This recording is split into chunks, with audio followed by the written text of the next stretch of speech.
Écrin inattendu pour cette édition des Défis du Bois. Ce concours de construction de l'ENSTIB, l'école des ingénieurs du bois d'Épinal, a débuté ce week-end au jardin d'altitude du Haut-Châtelet à Xon-Rue-Longemer.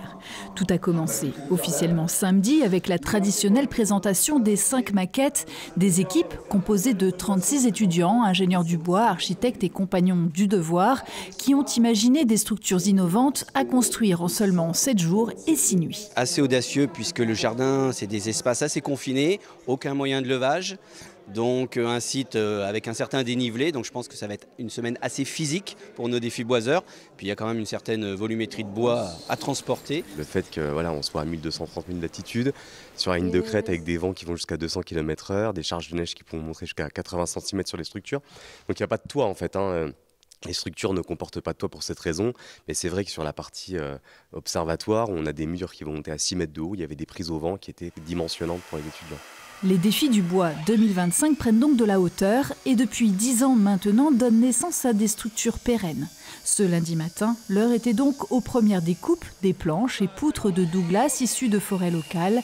Chaque œuvre doit se fondre au mieux dans le paysage. Elle est inspirée de la mousse, d'un motif géométrique végétal. Et donc on a des poteaux qui soutiennent toute une toiture en résille. Et donc c'est un assemblage de motifs assez complexe.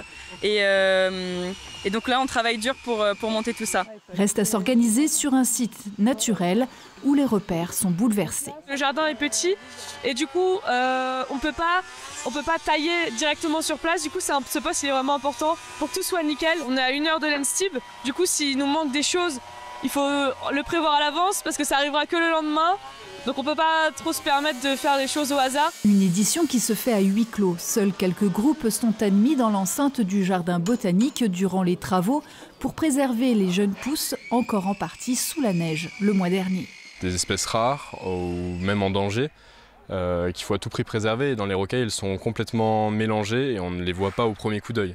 Donc pour eux, c'est une charge supplémentaire et pour nous, une vigilance aussi supplémentaire pour continuer notre travail qui est la préservation et la conservation des espèces du jardin.